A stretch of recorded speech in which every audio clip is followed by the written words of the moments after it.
What's up, guys? Welcome back to the doctor's office. I am Dr. K. Ray Knight, here to give you a proper diagnosis and prognosis and everything comics and comic book characters.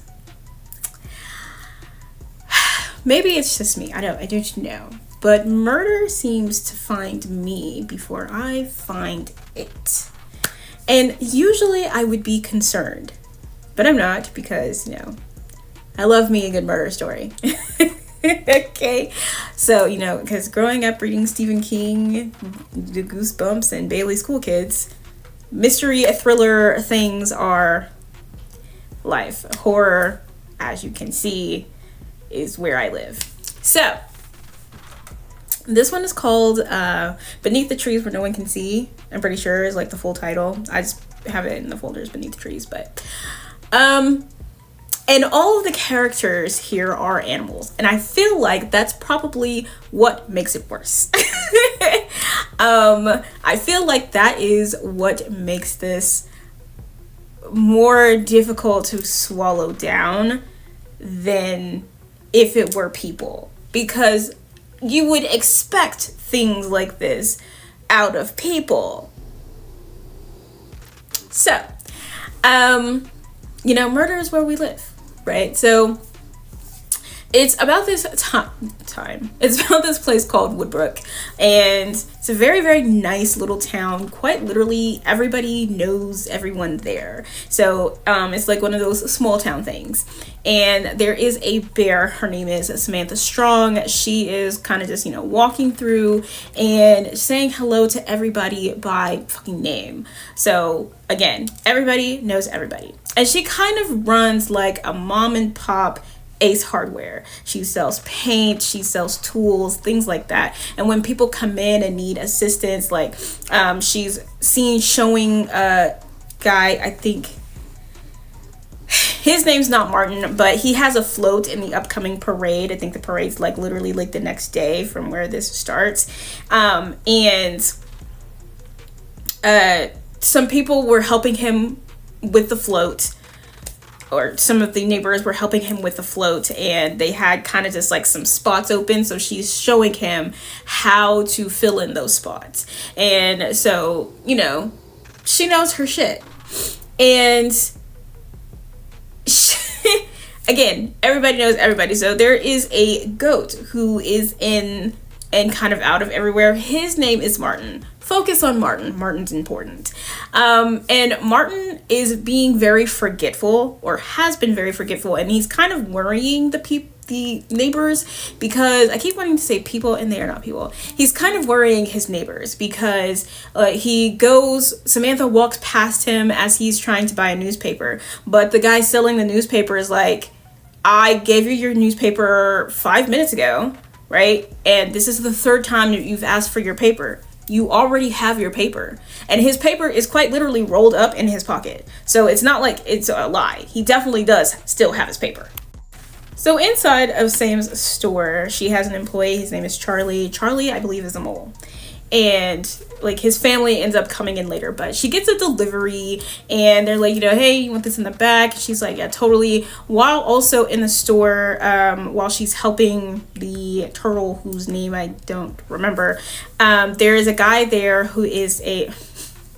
there is a mouse there named Nigel, and Nigel comes in and he's talking, and Martin's asking Charlie if he's seen his glasses, and he's like, Martin, your glasses are on your face. And he's like, are you sure you're okay? Like, are you good? Hope, is you cool? Like, he's being very forgetful. It feels like it's not like him.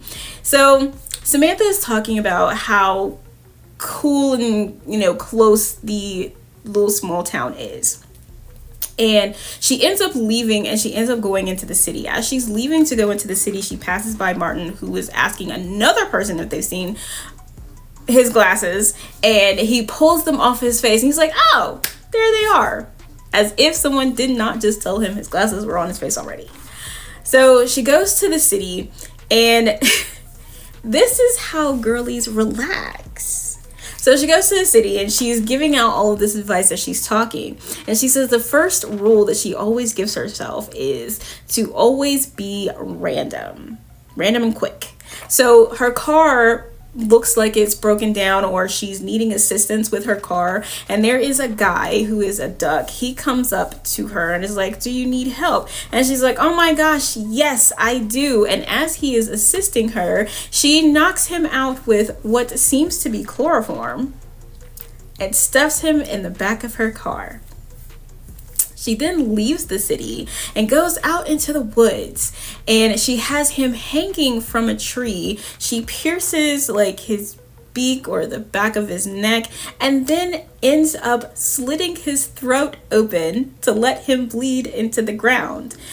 She then proceeds to cut him up into pieces and examine the body, just like admiring the anatomy. And then all of these paint cans, because she sells paint, she has all of these paint cans, and she puts his body parts in the paint cans and buries the paint cans. And as she's burying the paint cans, a regular fucking bear, who's just Mother Nature, comes, and she's like, I'd appreciate it if you keep this between us. Well, the bear can't talk. Okay, and he's probably looking at you like, how the fuck? And he just kind of walks away. And there's some blood spatter, and a couple of foxes lick it up and watch her as she drives away. My girl goes back home to take a bubble bath, light an incense, read a book, drink some wine, and then she goes to dinner with Nigel and his mother at their house, and just living life away. Now. She's talking to Lola, who is Nigel's mom, and Lola is just like, can you believe we've known each other for 40 years? Mind you, Sam, I don't think is that old. But Sam, she knows that she's got basically Alzheimer's, so she kind of just leaves it where it's at, and she's like, we've been friends for a long time. She's the closest thing that I could call a friend at this point, my only friend at this point. And she's just enjoying dinner. She talks about her college experience. She went to college, she traveled, she's been around the world, she loves doing all kinds of other things. And Lola's like telling Nigel she wishes he would go back to school to finish his master's. He kind of blushes about it, and she's really enjoying this night. And then the next day is the parade. So everybody's out for the parade. Everybody in the town is out for the parade. They are super excited about the parade. She closes up shop. Most people close up shop. They do have some corporate stores in there that are still open, but she's like, nah, we're good. She closes up shop, and everybody is out enjoying the parade. However, something happens that stops the float from moving through the parade, and the sail on the float comes down, and there we see in a crucifixion pose, like sacrificial, Martin has not only been killed but sliced open as if he were some type of experiment. And she's like, oh, we have a huge fucking problem. Yes, you do. In fact, yes, you do. Now, am I in love with this? Yes. Because this is absolutely fabulous storytelling. Giving this super small town this intense horror right off the bat. She goes hunting outside of this place. Somebody has chosen to come in and hunt inside of this place. And she's like, oh no, absolutely not. This is not what we do. And then she will proceed, I'm sure she will proceed to take care of it as we go through the series. I got to this series because a sequel to it came out on Wednesday, and I figured I would probably need to get into this before I get into that. So here we are.